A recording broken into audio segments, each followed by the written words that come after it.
Hello friends, welcome back to my channel. आइए सुनते हैं इस कहानी को। आज भी मैं अपनी बेटी को आवाज़ दे रही थी। सुबह के 8 बज चुके थे, पर अभी तक मेरी बेटी मोनी नहीं जागी थी। मैं आजकल उसकी वजह से बहुत परेशान रहती थी। उसके ना पढ़ने की वजह से मैंने उसको हॉस्टल में डाला था। वो छुट्टियों पर घर रहने के लिए आई थी। मुझे लगता था जैसे मेरी बेटी पर किसी भूत या प्रेत का साया हो गया है। इससे पहले वो हमेशा मेरे पास सोया करती थी, लेकिन जब से वो अब की बार घर आई है तो थोड़ी बदली बदली सी लग रही है। अब वो अलग कमरे में सोने लगी और कुछ महीनों से लगता था कि मेरी बेटी मुझसे कुछ छुपा रही है। सुबह सुबह जब भी उसका दरवाज़ा बजाती हूँ तो वो दरवाज़ा बहुत देर से खोलती है और घबराई हुई होती है। आज भी मैं उसका दरवाज़ा बजा बजा कर थक गई थी। अब की बार जो मैंने आवाज़ दी तो उसने धीरे से आवाज़ निकाली और दरवाज़ा खोला तो उसके चेहरे पर अजीब सी थकान महसूस हो रही थी। जैसे लग रहा था वो बहुत परेशान थी। मेरी नज़र जब बेटी के पाँव पर पड़ी तो वो बड़े अजीब तरीके से खड़ी थी, जैसे वो किसी तकलीफ में हो। आज काफ़ी दिन के बाद मेरी सहेली और ननंद प्रीति भी मेरे घर आई थी। उसकी शादी को 3 साल हो गए थे। वो मेरे हस्बैंड की इकलौती बहन भी थी, तो इसलिए मेरे घर उसका आना जाना बराबर रहता था। जबकि मेरे सास ससुर इस दुनिया में नहीं थे, फिर भी उसका मायका बरकरार था। मुझे डर था कि कहीं मेरी बेटी उसके सामने ना आ जाए, और अगर इसी हालत में आ गई तो मेरी नंद जरूर कोई न कोई बात बनाएगी। उसे तो बस बात करने का बहाना चाहिए होता है। तभी मेरी नंद ने पीछे से आवाज़ दी, रश्मि, तुम्हारी बेटी नहीं आ रही है सामने, क्या बात है? मुझे कितने दिन हो गए हैं अपनी भतीजी से मिले हुए। ठीक उसी समय पर मेरी बेटी मेरे सामने आकर खड़ी हो गई। यह देखते ही मेरी नंद ने मुंह पर हाथ रख लिया। अरे रश्मि, इसे इतनी सी उम्र में ऐसा क्या हो गया है? आपकी बेटी लंगड़ा लंगड़ा कर चल रही है। भगवान न करे कहीं कुछ गलत हो। मेरी नंद की बात सुनकर मेरा कलेजा फट गया। वो हमेशा अपनी बेटियों पर इतराती थी और दूसरों की बेटियों पर बात किया करती थी। मैंने कहा, प्रीति, ऐसी कोई बात नहीं है। आज मेरी बेटी की तबीयत कुछ ठीक नहीं लग रही। भगवान की सब कृपा है, मेरी बच्ची में कोई ऐसी बीमारी नहीं है। मेरी नंद चारों तरफ आंखें घुमा घुमा कर मेरी बेटी को हर जगह से देखे जा रही थी। उसकी हालत पर खुश हो रही थी। मैंने बेटी को कमरे में भेज दिया। उसे कहा कि जाकर तैयार होकर बाहर आए। उसे काफ़ी देर लगी। जब मेरी बेटी कमरे से बाहर नहीं आई तो मजबूरन मुझे ही उसके कमरे में जाना पड़ा। लेकिन सामने का मंजर देखकर मैं हैरान रह गई थी। मैंने अपनी बेटी के तकिए पर नज़र डाली तो मेरी आंखें फटी की फटी रह गई। मैं सोच भी नहीं सकती थी कि मेरी बेटी मुझसे इतनी बड़ी बात छिपा सकती है। पर उस वक्त प्रीति मुझे बुला रही थी, इसलिए मैं चुप हो गई। मैंने अपनी बेटी से कोई सवाल नहीं किया। मेरी बेटी कमरे से जुड़े बाथरूम में तैयार हो रही थी। थोड़ी देर के बाद वो बाहर आई तो उसने बहुत ही अच्छा कपड़ा पहना हुआ था। मैं उस कपड़े को देखकर परेशान हो गई। पहला ख्याल मेरे दिमाग में यही आया कि ये कपड़े तो मैंने अपनी बेटी को दिलवाए नहीं थे, तो ये नए कपड़े कहाँ से आए?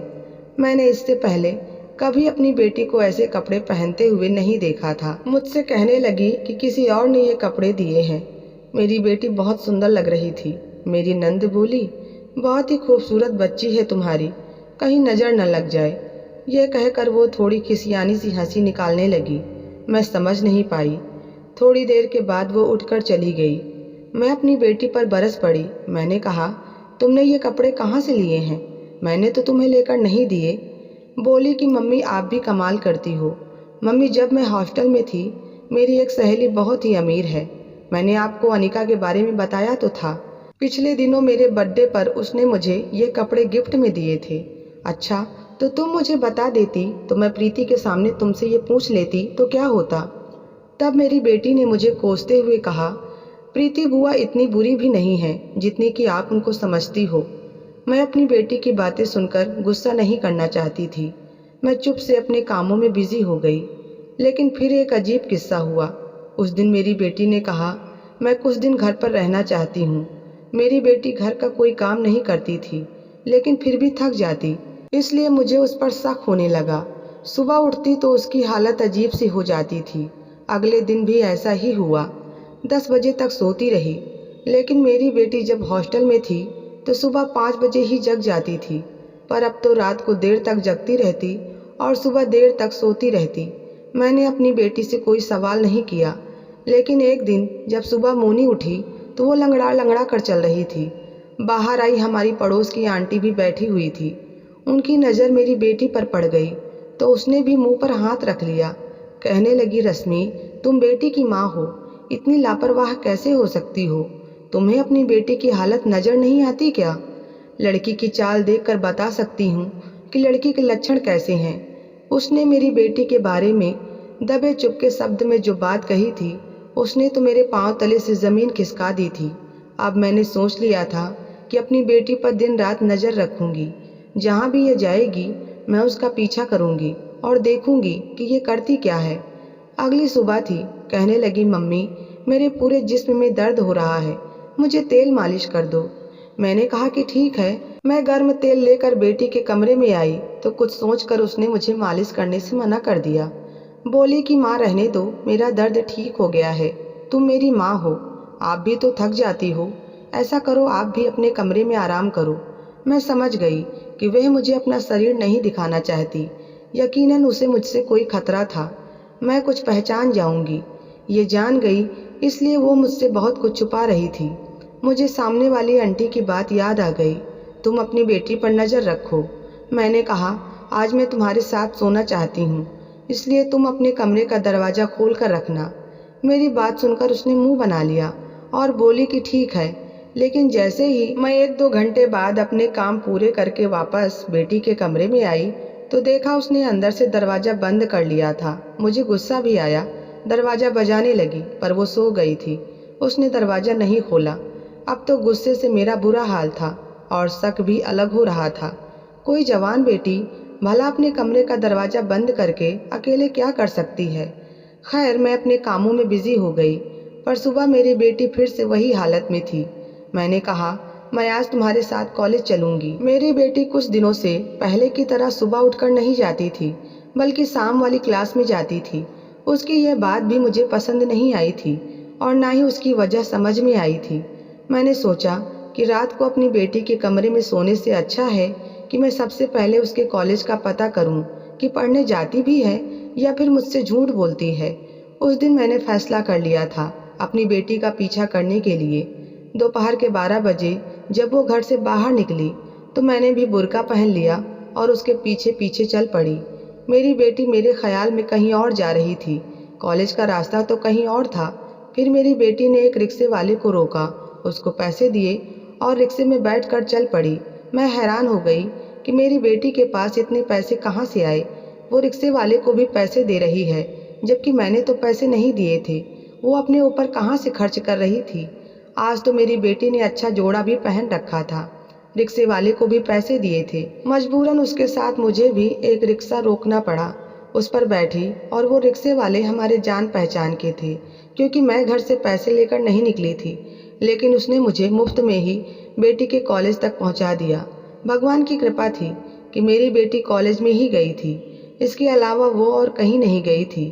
कॉलेज के आगे उसने रिक्शा रुकवाया और अंदर चली गई। मैं भी उसके पीछे पीछे गई। मैंने देखा कि वो अपनी क्लास में जा रही थी। मुझे हैरत हुई।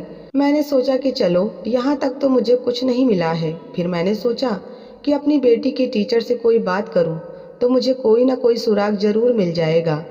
प्रिंसिपल साहब के कमरे के पास ही स्टाफ रूम था। स्टाफ रूम में गई तो वहाँ पर एक मास्टरनी बैठी हुई थी जिसका नाम रेखा था। मैं उसे काफ़ी दिनों से जानती थी। कहने लगी कि पहले सुबह वाले शिफ्ट में मैं उसको पढ़ाती थी, पर वो शाम वाली शिफ्ट में पढ़ती है, इसलिए मैं उससे बात नहीं कर पाती। पर मैं आपको कुछ बताना चाहती हूँ। अब तो मेरे कान और भी खड़े हो गए। मैंने कहा, मैं कुछ सुनने के लिए ही कॉलेज आई हूँ। जानना चाहती हूँ कि मेरी बेटी किसी गैर कानूनी कामों में तो नहीं पड़ गई है या कुछ उल्टे सीधे कामों में मिली तो नहीं है। आप मेरी बेटी को बहुत अच्छे से जानती हैं। मैं ये बात किसी और से नहीं कर सकती, क्योंकि ये मेरी बेटी की इज्जत का सवाल है। मेरी बेटी ने ऐसी कोई हरकत तो नहीं की। मैं बेटी की माँ हूँ, मुझे बहुत फिक्र है। मैं चाहती हूँ कि अपनी बेटी के बारे में हर तरह की जानकारी रखूँ। आप बताइए, आप मेरी बेटी के बारे में क्या जानती हैं? मेरी बात पर वो फिक्रमंद होने लगी। मैं आपको सिर्फ एक ही बात बता सकती हूँ, भगवान न करे आपकी बेटी को कुछ हो। मैंने तो ऐसी कोई हरकत नहीं देखी, लेकिन कुछ दिनों से मैं अजीब सा बदलाव देख रही हूँ उसके अंदर। एक तो उसकी आंखों में हमेशा नींद सवार रहती है, ऐसा लगता है वो रात को घर से सो कर नहीं आती, और थोड़ा सा लंगड़ा लंगड़ा कर चलती है। कहती है कि पूरे बदन में दर्द रहता है। मैं थोड़ी सी बीमार हूँ, इसलिए मैंने कुछ दिन पहले ही उसे छुट्टी दे दी थी। लेकिन उससे पहले आपकी बेटी बहुत ही अच्छे से कॉलेज में आया करती थी। उसका टाइम टेबल भी बहुत अच्छा था, अच्छे से पढ़ती थी और घर भी जाती थी। हमारे हॉस्टल के रूल्स भी बहुत सख्त हैं, बच्चियों को बाहर जाने की इजाज़त भी नहीं देते। अगर कोई बच्ची बगैर बताए हॉस्टल छोड़ दे तो हम उसके माँ बाप को उसी दिन बता देते हैं कि आज आपकी बच्ची बगैर बताए हॉस्टल में नहीं आई। पर मैं ये कह रही थी कि आपको उसे घर में देखना चाहिए कि वो घर में क्या करती है, कैसे रहती है और कहाँ सोती है और क्या खाती है। और हाँ, रात को आप उसके कमरे में उसके साथ ही सोया करें। मुझे ऐसा लगता है कि वो रात को सोती ही नहीं है। क्या आप अपनी बेटी के साथ उसके कमरे में सोती हो? मैंने ना में सिर हिला दिया। नहीं जी, मेरी बेटी का कमरा तो अलग है। मेरी बात सुनकर रेखा मैडम ने अपना सर पकड़ लिया और बोली कि तुम लड़की की माँ हो, इस उम्र में बच्चियों को अलग कमरे में सोने नहीं देते हैं, उनके साथ साथ रहा जाता है। उनकी एक एक हरकत पर नज़र रखी जाती है ताकि कहीं वो अपने माँ बाप की इज्जत को मिट्टी में ना मिला दें। मैं इस बात को सुनकर बहुत डर गई थी। मैंने अपनी बेटी के बारे में अब बहुत गहराई से खोज की थी। फिर यहाँ से जो मुझे उसके बारे में जानकारी मिली, तो अब मुझे वो तकिए वाला सीन याद आने लगा। वहाँ पर 5-5 सौ के नोट पड़े हुए थे और उस वक्त मैं समझ नहीं पाई कि मेरी बेटी के पास इतने सारे पैसे कहाँ से आए, जबकि मैं घर में उसे 100 रुपए भी नहीं देती। पर अब वो खुद ब खुद अमीर होने लगी थी। खैर, मैं घर आई तो मेरे दिमाग में बहुत सारे सवाल उभर चुके थे। मैं सोचने लगी कि आखिर मेरी बेटी ने कहाँ से ये पैसे लाए, वो किन कामों में मिली हुई है। लेकिन मैं उससे यह बात नहीं कर सकती थी, क्योंकि उससे पूछती तो वो मुझसे झूठ ही बोलती। कैसे कैसे दिन बीत गया। दूसरे दिन मैंने सोचा कि आज बेटी के कमरे की सफाई करूंगी ताकि मुझे कोई और सुराग मिल सके।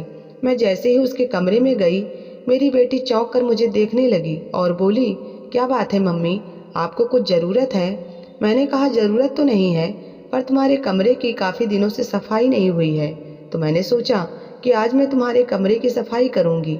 मोनी उठकर खड़ी हो गई और मेरे हाथ से झाड़ू ले लिया।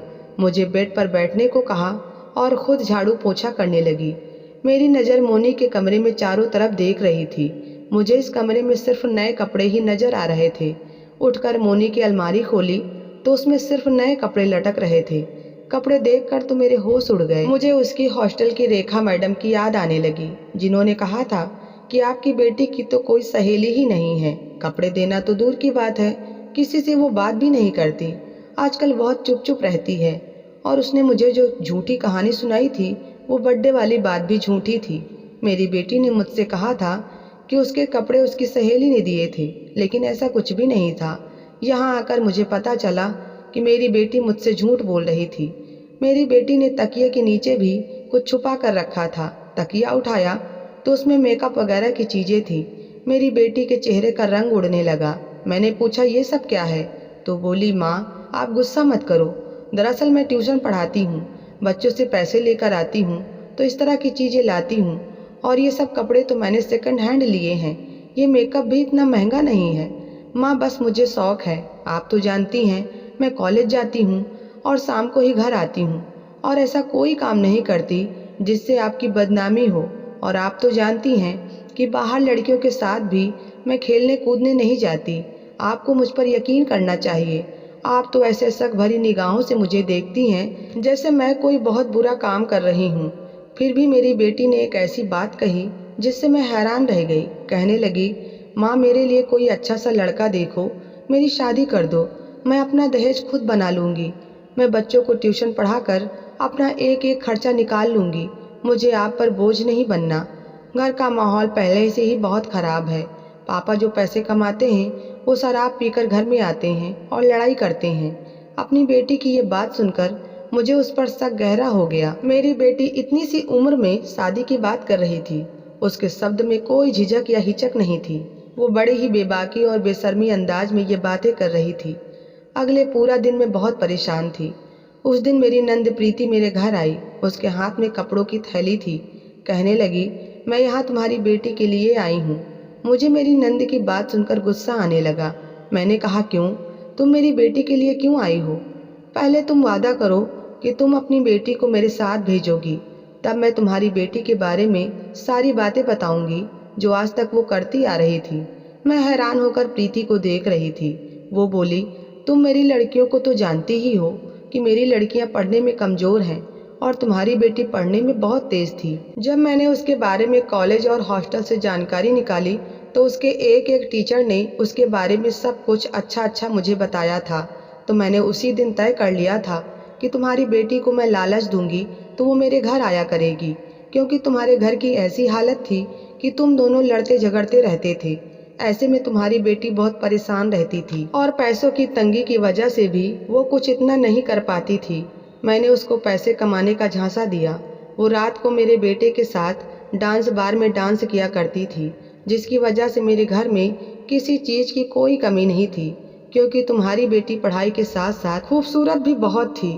रात में डांस की वजह से उसके पैरों में बहुत तकलीफ होती थी, जिसकी वजह से वो लंगड़ा कर चलती थी, और दिन में जब वो गायब हुआ करती थी तो मेरी बेटियों को पढ़ाया करती थी। और हाँ, मैं उसको एक ऐसी दवाई भी पिलाया करती थी जिससे वो उम्र से पहले बड़ी हो जाए। इस वजह से तुम्हारी बेटी बहुत बदली बदली सी दिखाई देती थी, हालांकि वो मेरी चारों बेटियों से छोटी थी। अब तुम्हारी भलाई इसी में है कि तुम चुप बैठो और मैं उसको अब बाहर विदेश भेज दूंगी। मैं अपनी नंद की बात सुनते सुनते गिर गई। मैं अपनी नंद से पूछने लगी कि तुमने मेरी बेटी के साथ ऐसा क्यों किया? वह बोली, जब से तुमने मेरे भाई को अपना दीवाना बनाया था वो मुझे और मेरे माँ बाप को भी भूल गया था। उसके गम में मेरे माँ बाप भी मर गए थे। तब से ही मैं तुमसे बहुत जलने लगी थी। भाई ने मेरी शादी एक ऐसे आदमी से कर दी जो सिर्फ तवायफ के कोठों पर ही बैठा रहता था। उसे घर की कोई चिंता ना होती थी। इसी सब का मैं तुमसे बदला ले रही थी और तुम्हारी बेटी को भी मैंने उसी जगह पहुंचा दिया। मैं अपने घर के झगड़ों में बिजी हो जाती थी, इसलिए मैंने अपनी बच्ची पर ध्यान नहीं दिया। उसका नतीजा मुझे मिल गया है। अपने आपसी लड़ाई और मनमुटाव को सीमित ही रखना चाहिए। इंसान जलन में अंधा हो जाता है। क्या प्रीति ने मेरी बेटी के साथ सही किया या गलत? मुझे कमेंट में ज़रूर बताएं, और कहानी पसंद आई हो तो वीडियो को लाइक और शेयर करना ना भूलें।